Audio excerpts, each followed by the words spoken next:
review of the day, then the first day of the second test in Multan on this controversial pitch, unprecedented for a test match to be played on the same pitch that was used just a few days before for a full test match as well, a full 5 days. So no one really knows how it's going to play. I suspect they probably still don't. Really, it's behaved itself largely today. Pakistan chose to bat first. Of course, they had to do. They got only one fast bowler in their team. They've got up to 7 options of spinners, 3 front-liners, and they had to bat first. They had to win the toss really on this surface, which they did. They were 19 for 2.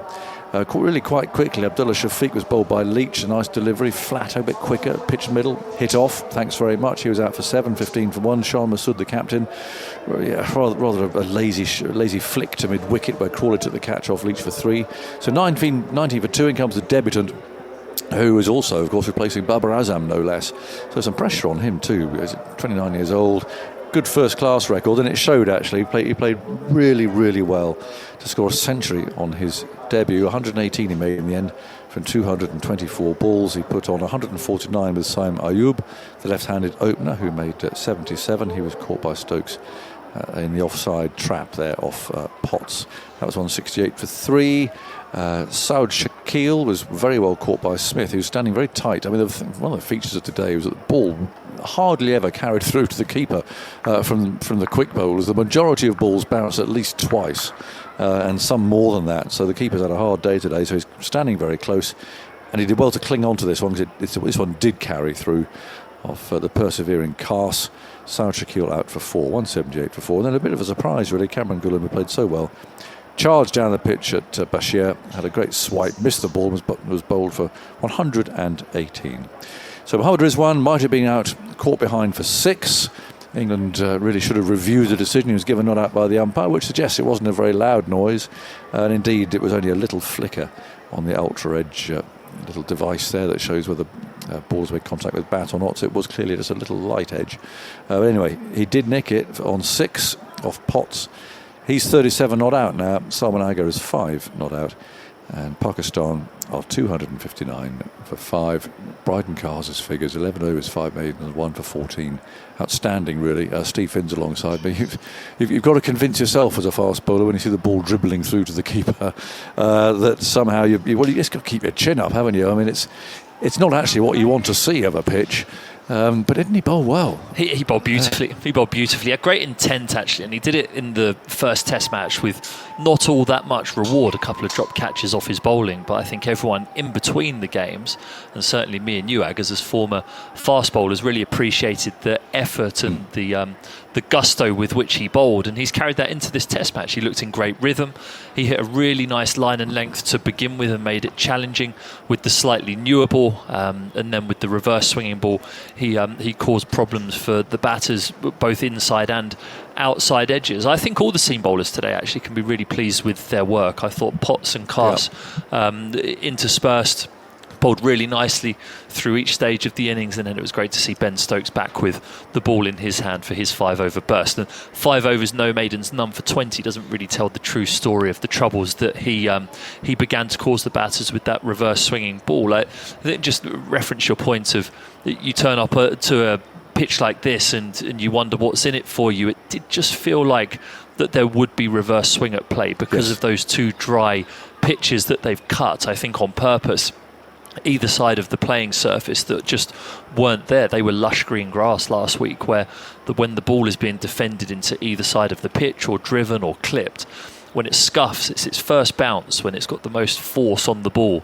If that first bounce is on lush grass, then the ball stays smooth and it aids those batting paradise conditions that we had last week. But those dry surfaces either side that will continue to get drier through this test match will keep the seamers interested, which will make it very interesting to see when Pakistan come to bowl. They've only picked 1 seamer, and the seamers and the reverse swing, to me, felt like the most threatening passages of play today, not necessarily the spin. Yeah, and it is a curious selection of theirs, isn't it? I mean, they've dropped such big names and big players. Guys who would have loved bowling with reverse swinging balls like they were today. Yes, Naseem Shah and Shaheen Shah Afridi. I mean, this is what they do, and so it's a big jump taken by Pakistan. They brought in these 3 spinners, Sajid Khan, Naman Ali and Zahid Mahmood. Well, Naman Ali is the most experienced. He's played 15 test matches. So, well, there you go. There's a pitch. Go and bowl England out and level the series for us. So they're putting a bit of pressure on these shoulders, aren't they? Yeah, they are. They have done the first part of the job, though, the game plan, or the dream game plan, when the 3 million man selection committee met yesterday. If we're going to select this team, what do we want? We want a dry pitch, and we really, really want to win the toss and bat first. And they did that. They were in trouble. 19 for 2. I think everyone up here was thinking, wow, is this going to be a fast-forward test match? Yep. It all just seemed to settle down after that. And at 259 for 5 at the close of day 1, with runs on the board, I think Pakistan will be the happier of the two. And to be fair, I mean, the Pakistani batsmen themselves could have thought that, especially the debutant walking out for the first time and in 19 for 2, and you're on this pitch that's been deliberately prepared. I mean, it'd been very easy to have had that in his mind. He played so calmly. That was a real feature of his innings. Let's hear what Ramiz Raja made of his innings. He's been speaking to Tim Peach. First of all, what did you make of that innings from Kamran Ghulam? Temperamentally very strong, very focused, excellent footwork against spin. His batting needs to improve just a wee bit against pace, and that'll come with time because he opens up a little bit to a ball that is pitched on that off-stump area. But somehow, we can't complain because his overall game was absolutely superb. So he read the situation perfectly. Pakistan needed a big knock from him because he was well settled. Could have thrown it away after getting a 50, but he knew exactly what he had to do, and so fantastic batting. There'll have been a lot of pressure because of the way he came in, replacing Babar Azam, and that just doesn't seem to have affected him at all. Yeah, I mean, clearly not. The fact is that he's been around the team for the last 12 months, and somehow, he doesn't have that extra baggage also. He was out there as a debutant, so there's less pressure on you, and he knew that it was going to be a difficult gig because you're playing on the same surface that was used in the first test match, but nothing fazed him. That's why I think the most likable thing about his 100 and batting is his temperament. He has a smile on his face, and then his own batting will improve because if you bat deep, obviously the different challenges after scoring a 50 or a 70 or a 90, how to cope the pressure of a 90, for example. And he's done all that in a span of about 3-4 hours. So looks a very good player, but still I think there's room for improvement against pace. People who might not have heard of him might think he's a young player who's come in, but actually, as you mentioned, he's been around for a while. He's 29 years old, isn't he? Yeah, I mean, I'm the wrong person really to be asking whether 29 is old, because anything under 40 seems young to me. But anyway, he's played a lot of first-class cricket, over 4,000 first-class runs. He bats extremely well on such pitches, low bounce with this bit of spin. He's got a strong defense against spin as well. He used his feet perfectly. So I think that maturity that we saw in this innings was primarily because of what he has produced at the domestic level. And I mean, presumably we'll see him in Rawalpindi as well. Yes. And do you think he's put his name in that team for a while now? Yes, I mean, you can't bench him now, especially when you're playing at home. It'll be a different ball game, different challenge for him when he goes out and for example, plays in Australia or against England in England. But that is far away, that thought and that challenge. Right now, I think Pakistan have found a good one. Temperamentally, is rock solid, as I said, and can fit in at number 3 position also. If you want to play Babar and Kamran both, then there's room for that also. You mentioned Babar. What must he have been thinking as his replacement makes a century? Yeah, I know. It's a difficult one for him. I was hoping that they'll ask him what he wants to do, and for Babar to himself be released and saying, I need time out. But I think he was forced out, which I didn't like too much. Last one on Kamran. The age, you said he's been around for the team for the last couple of years, but he must have been thinking that he wouldn't have ever got a chance with Pakistan, and to come in on Test debut and score a century, it doesn't get much better than that. Yeah, absolutely. I mean, and to come in a desperate situation where the DNA was was being altered of the playing 11 in a matter of 3-4 days. Never easy, because any young cricketer would want calmness in the dugout, would want a winning dugout, where you can relax, but there's no time for relax. He just went out there and proved a point. And just finally, there was a lot made in the last couple of days about the pitch, the fact that it's a used pitch, the same pitch from the previous test. Are you surprised at all at how it's played?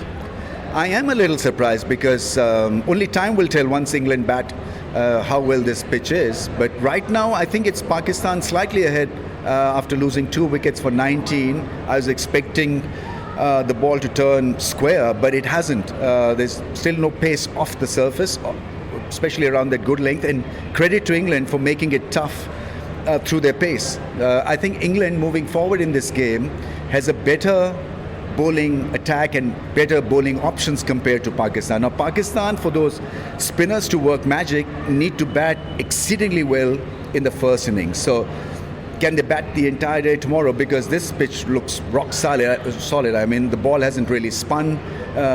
Bashir has been a little below par.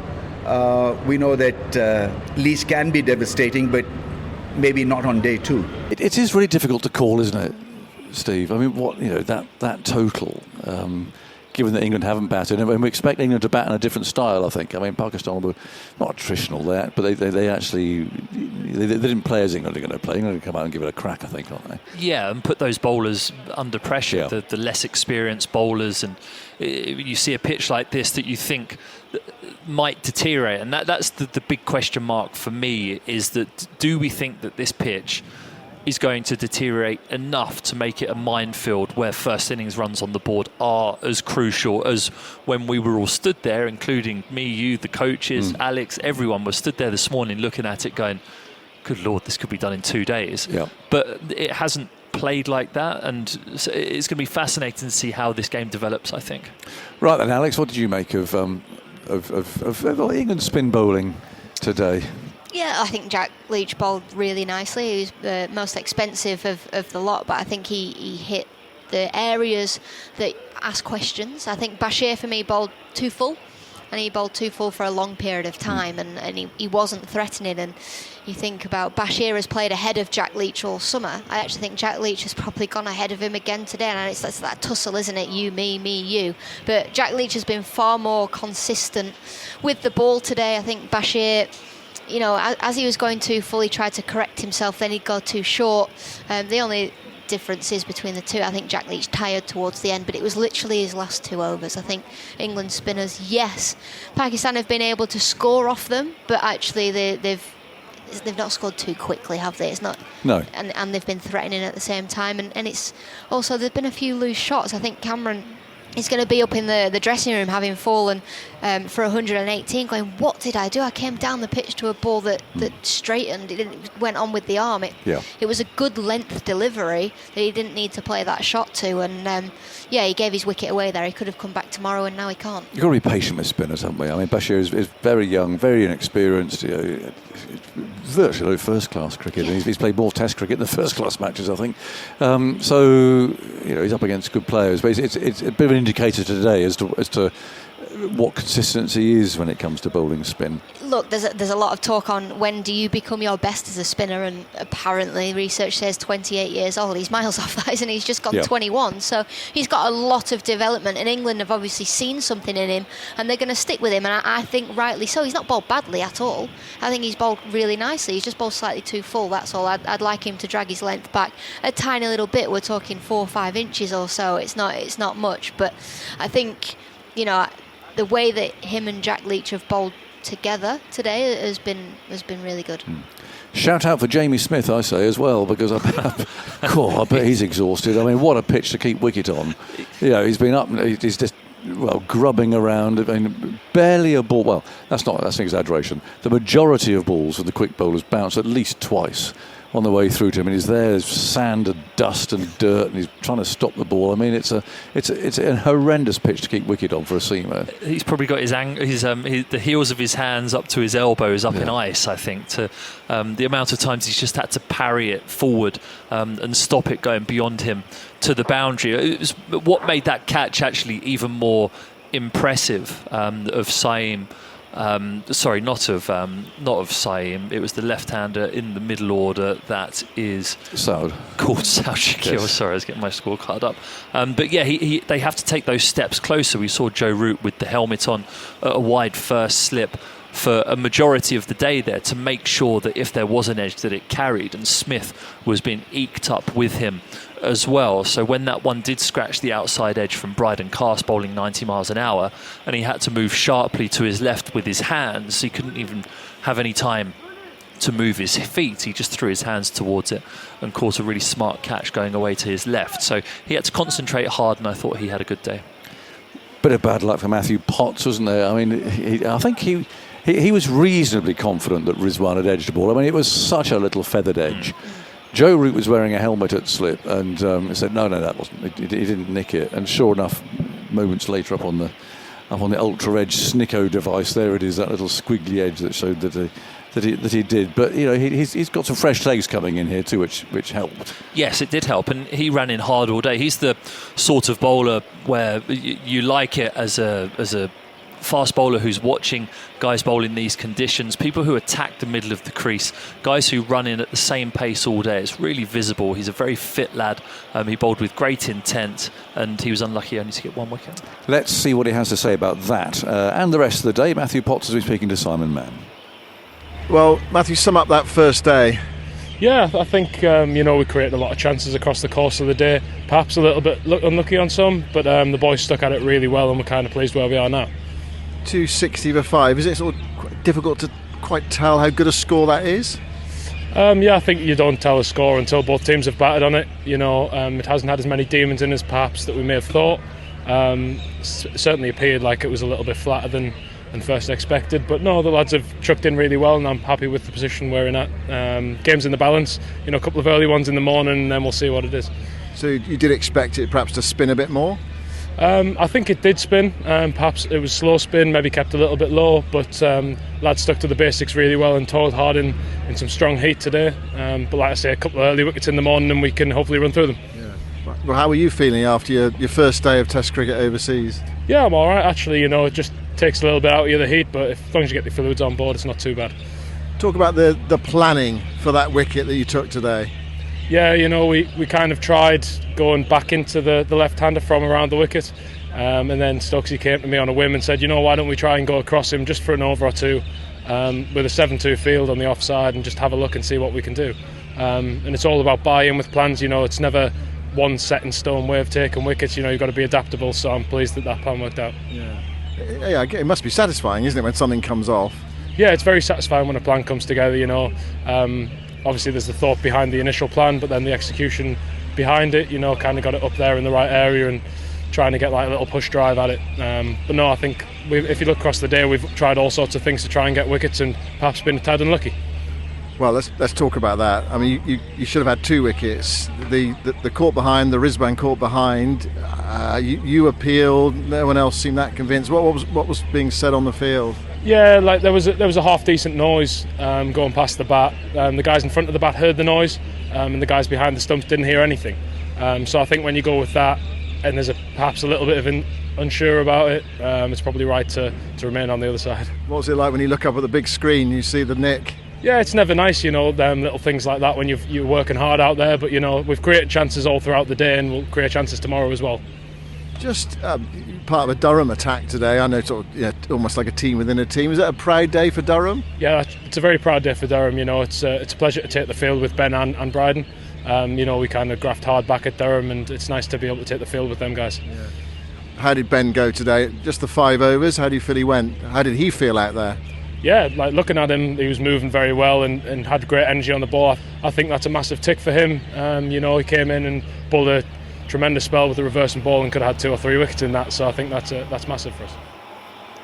Matthew Potts, who did bowl well today, could have picked up a couple of wickets, taking the place, of course, of Jimmy Anderson, the bowling consultant, who's running laps of this ground ridiculously fast. If I'm honest, he's out there at the moment at the end of a long day, and he's putting a terrific pace in there. He deliberately burned off Jason Gillespie. A bit of mental warfare, day one of the Test match. Still that competitive edge. He's got one eye on playing still, hasn't he? I think he has. But he's running those obscenely fast. Right, we're going to throw it ahead to tomorrow. Alex? England Crystal ball time. Yeah, England need wickets, obviously, don't they? But I think the pitch is that slow turn. It's not that spitting cobra turn that we would see in India or somewhere like that. It's slow. So actually, with an old ball, when the ball's soft, it's actually quite easy to bat on. So I think for England, they'll know with someone like Rizwan, he's going to give an opportunity. He wants to go out. He wants to come down the pitch, and you're almost watching him, and you're going, oh, when's he going to give an opportunity? He's quite a twitchy player. As soon as England can get that ball reverse swinging again and get Ben Stokes back into the attack, I think the better. We're going to have Andy Zoltzman's stat attack in a minute. Finney, what about you? What are your thoughts about tomorrow? Yeah, I'm looking forward to it, actually. I am. I'm really looking forward to walking out there first thing and having a look at that pitch again and just see if those cracks have opened up, those crumbly corners where Brendan McCullum was poking his finger into the sand-like substance that was in between them, seeing how that looks tomorrow morning. But I think Alex is right. It's not spitting. There's no demons there. I think England can play on the frailty of Pakistan tomorrow morning and their indecision about knowing what a good first innings score is, because they lost the first test having put so many runs on the board last week. Go on then. It doesn't feel quite like the sack full of stats that you collected last week. But what have you got? Well, 259 for 5 off 90 overs. Rather old school day of Test cricket, isn't it? But it did start with something incredibly rare in Test history, and that was Jack Leach taking 2 wickets inside the first 10 overs of the opening innings of a test match. The only other England bowler to have done that was Johnny Briggs, a Lancashire left arm of the 19th century, Mike Baldwin, who took two wickets in the first 3 overs, in fact, against South Africa in what was then Port Elizabeth back in 1889, in one of those games that only became a test subsequently when they reclassified certain games. It's a very weak South African side. So Jack Leach, the first England bowler to take 2 wickets in the first 10 overs of a test match, whilst aware that he was playing in a test match, and only 3 other bowlers in the entire history, other spin bowlers in the entire history of Test cricket have taken 2 wickets in the first 10 overs of the opening innings. So his wickets were in the 8th and the 10th. Then the Durham pace attack took over between them, 2 for 69 from 33 overs. Carse, 14 runs from his 11 overs with 5 maidens and 1 wicket. The first time that a county team has provided 3 frontline seamers for England since 2007. And only the second England team in their history to have had an entire 3-man pace attack from one county. And the other was back in the 1894-95 Ashes series, when all 3 England seamers were Surrey players. Then Cameron Ghulam's debut century, the 13th Pakistan player in men's Test cricket to make a debut 100. The first to do so against England, also the first number 4 batter to make a debut century against England, and only the 6th number 4 in Test history to make a debut century. Over 150 Test players have batted at 4 on debut, so a very rare occurrence that. And the opening stand of 15, let's give them some credit. First time that Shafiq and Saim Ayub, the 9th attempt, they finally made it into double figures, but excitement was too much for Shafiq, who was bowled for 7 with the score a mountainous 50.